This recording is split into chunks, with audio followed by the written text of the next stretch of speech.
Какво ще стане на Saturday Night's Main Event? Това са нашите прогнози.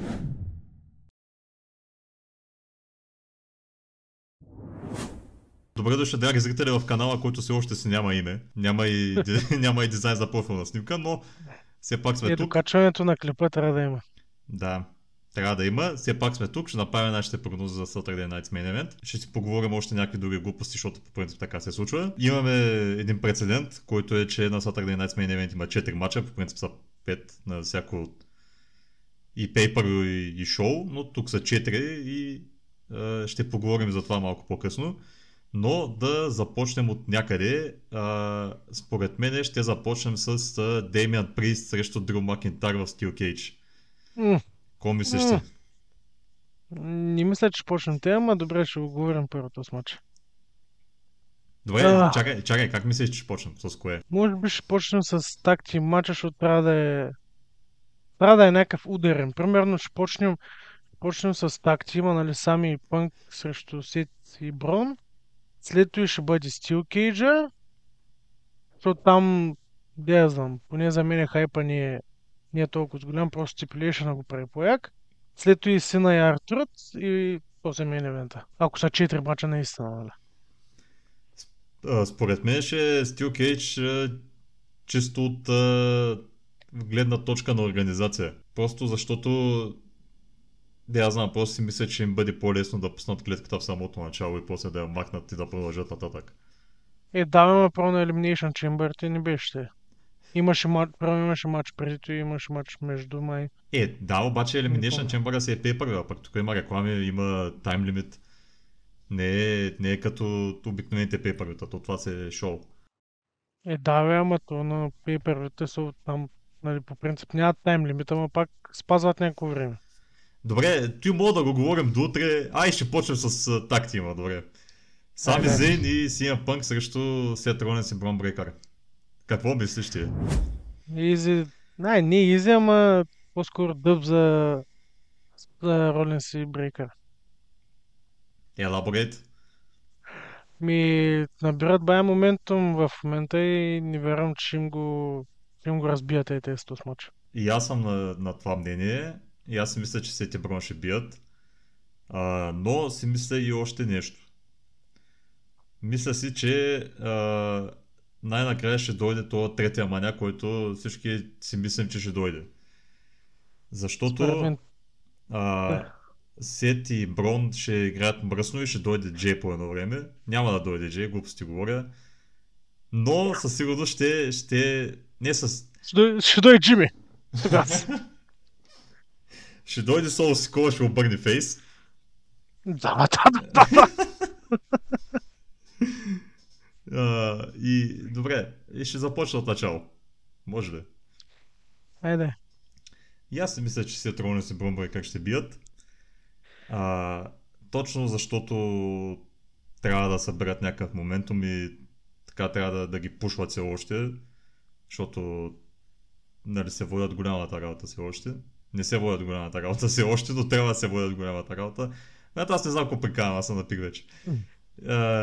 Ясно. С такива хора не се работи. И затова... 4 минути правихме само интрото. Какво ще стане? Защо ми е криво, брат? Стига, бе! Какво ще стане на сад? Трябва да се събера, чакай. Не съм се събрал. Затова си мисля, че се трони. В принцип не обичам да прекъсвам хората. Затова си мисля, че се трони. Тебе, ако те прекъсна още един път. Защото трябва да трупат някакъв моментум. Брат. Ще изкрите. Искам само да видиш тук пиковете, деца случват в аудаците, брат. Но да, аз си мисля, че ще дойде третия човек и с третия човек ще се играе малко по-мръсно и най-накрая ще се завърши цялата тая това факшън на Сет Ролинс, където той е главният. Overall си мислим за Сет Ролинс и Брон Брейкър. За победители в матча. Да. Но ще бъде по... Или ще е дърти, ако е правен клин, след матча ще ги прибият и двамата. Сет и Брон ще прибият Сами и Пънк. Продължаваме с Демиан Прист и Дрю Макинтайр в Steel Cage. Понеже бях гледал, че искат да пушват с Макентайр за хевивейта. Съм на 100% сигурен, че дори трябва да го спечели този матч. Пак Деймиан да Аз, просто да си остане в мидкарда за момента, да я знам. не че съм сигурен, аз го казвам, че Дрю Макинтайр ще спечели този матч. И не защото съм баяст или нещо, не, Точно заради това е. не защото съм фен на Дрю Макинтайр, но защото така е обективно погледнато. Да, да. Валя. Освен ако не иска да правят някаква трилогия. Демек да им направят още един мач след това. Да. Който Не. най-вероятно ще бъде на Money in the Bank, ако решат да правят нещо такова. Аз казвам Демиан Прист, сменям се решението, няма да съм баяст. Няма, няма да съм баяст, казвам Демиан Прист и точно поради тази причина. Защото миналата година друга имаше трилогия с Пънк, което се разви много добре. От към мачове и продадени билети, arguably един от най-добрите Money in the Bank, такова Hell in a Cell мачове ever. Имам си някакви неща в главата, брат, и се бъркам постоянно. Си пияно. Да, имам си моите неща в главата. Така че, трилогия, да.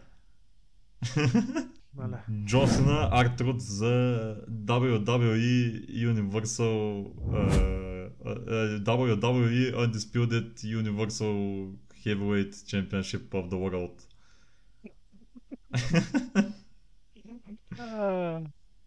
А, да, не е за титлата, тъй че Артурът. Ето, казал го. Аз не знам защо изобщо го коментираме този матч. Тук вече ще си позволя да съм баяст. Тук няма какво да стане, брат. Тук абсолютно ще позволя да съм баяст и ще кажа Джонсона. Няма как. Артурът. Няма как. Артурът с намеса от някой. Вече кой ще и то с някой, не знам. Нали го говорихме предния път? Шолдър такъл в шолдър такъл в шолдър такъл в шолдър такъл. Оттам Five Knuckle Shuffle в AA в Five Knuckle Shuffle в AA в Shoulder Tackle. Евентуално И някой Артурът ще си се направи... Да, Артурът ще се направи с зъркика, там пагата дет си прави. ще крещи What's up и ще прибият съдята една титла муцлата, едно, две, три. Да, това е... Или Ренди ще изкочи, или Коди ще изкочи. Ето казах го. Добре. Ма не бе, Коди ще се върне чак на SummerSlam, бе. Кози изпята песен вече. Не, си The изпята last, песен. the last real champion is here. М. И оставаме с мейн евента, който Майкъл Кол каза, че ще бъде мейн евент на последния рол. Джей Усо срещу Логан Пол. Логан Пол за Heavyweight Championship.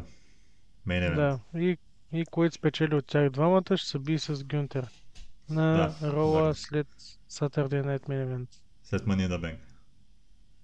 Те ли беше? Да. Значи да. Който спечели ще След се бие Money in the с Гюнтер на рол след... Оф. Който спечели от Джей Логан, ще се би с Гюнтер на рола след Money in the Bank. Давай. Джей Усо, Така? 100%, но ще има някакви шенаниганс от Логан Пол, може би някой селебрити ще изкочи, примерно. И ще има там някакви сцепки с бокс или нещо подобно, може. Не вярвам някой да е с прайм бутилка облечен, ама... Да, нещо ще стане, нещо ще има някакви шананигани. И евентуално, ако някой дойде в ъгъла на Логан, Джими ще дойде да помогне на брат си. Според мен е ясно, че Джей си ретенва, но нещо много готино, което направиха на последния рол, е, че направиха Логан много добър андердог. И ако Джей не си я беше спечелил толкова рано, т.е. ако беше шампион малко по-дълго и не беше на Saturday Night's Main Event, ако беше на някое друго pay-per-view, Нямаше да се знае. да, според мен нямаше да бъде толкова obvious. И сега гледаш, Логан печели. Клин. Не вярвам. Аз имам предикшена за Money in the Bank, който все още не са минали всички квалифайери, така че е изцяло във въздуха това нещо, но my guess е, че Джимми взема куфара и кешенва на Джей. Това е моя guess. По време на монтажа осъзнавам, че Джимми Усо си загуби квалифайера на последния SmackDown и го взе Соло Сикола тогава. И сега се сеща за това нещо. Това е друго. Говорим сега за Saturday Night Main Event. Да. Като наистина много добре успяха да билднат това Логан да е този добър андердог. Също как направиха и с Майлз Борн. Да, да. Феникс, Да. за който не е гледал и който не му знае името на манечето. Но да, Джей си я взема. Не вярвам да бъде много easy win. Просто защото сме гледали. Виждали сме вече Логан in the ring. И... Ще има 2-9 кикаут от там Полварайзера. Да, или да. Хей, вижда ли имаш предикшн за евентуален 5 матч, който ще бъде обявен на SmackDown утре? Съдейки от последния SmackDown, мисля, че най-много възможният матч, който може да бъде направен е Мело срещу Алистър. Да, и аз ще да кажа. Или Мис срещу Алистър. Да. Но по-скоро Мело, защото не можа да си го изкара до края. И аз съм за Мело Алистър. Да, това е. Ако има пети матч, наистина мисля, че това ще бъде петия матч. Ама, виж го сега от друга страна, обаче няма нито един женски матч. Сега се замислих. Да. Няма нито един женски матч. Тъй, че може да е... Кое да направят? От Джейт и Наоми те си го билдват все още. Не вярвам да им направят матчите на Saturday Night Main Event. Може да е нещо с Стифани. Или за US титлата. Да пуснат Зелина Вега срещу някой. Ако е пуснат срещу Челси или там някой от нейните, бъде много тъпо, useless. Не вярвам. Тия матчове си ги правят на SmackDown, тъй че не вярвам, но... Другия вариант е Алекса да направят нещо с нея. Не знам. Което в момента единственото, което се случва с нея е, че се говори с Шарлот и не вярвам да ги пуснат и тях. И ако е женски матч, по-скоро и за US-тата. Най-вероятно ще е за мидкарда, наистина. Просто защото сега ги гледам матчовете, брат, и то наистина няма нито един женски матч, а пък малко тъпто е. Да, ще ги направя. Ако има женски матч, ще бъде с тактима, след това ще бъде Стил Кейджа, след това ще бъде женския, след това и Сина и след това и Мейн Евент. Добре, значи три изхода има. Или няма да има изобщо пети матч, или ще бъде Алистър срещу Мело, или ще бъде за мидкард титлата на SmackDown. Коя мидкард титла? Мъжката или женската? Женската, брат. Що, може и да е за мъжката. Няма да е за мъжката. Да се скарат Джейкъб и Соло да ги разпредят. И за един да SmackDown, дето го билдат от няколко месеца това нещо. Да. Пада май, бе. Май пада, бе. Не съгласих се с твоето мнение. С тези трите изходи, дето казваш. Добре, ако е Мело срещу Алистър, кой го взема матч? Ако е Мело срещу Алистър, се го взема Алистър. Ако е такъв матч, си мисля, че ще го вземе Мело с помощта на Мис. И ако е женския матч, ако ще бъде за US титлата... Там е ретейн. Ще има ретейн. Пък ако няма матч, мога да се... Искам да го цензураш. Ти ще бъде готово да го пуснат по телевизията, между другото. Кое? Той дето казва, сега не искам да го повтарям, че не искам да изричам такива думи, ама... Кое да Точно да се... Той е family friendly канал. So far. Толкова? Той бяха мачовете. Да. Ако има нещо друго... Няма нищо друго. Ще си правиш закриването.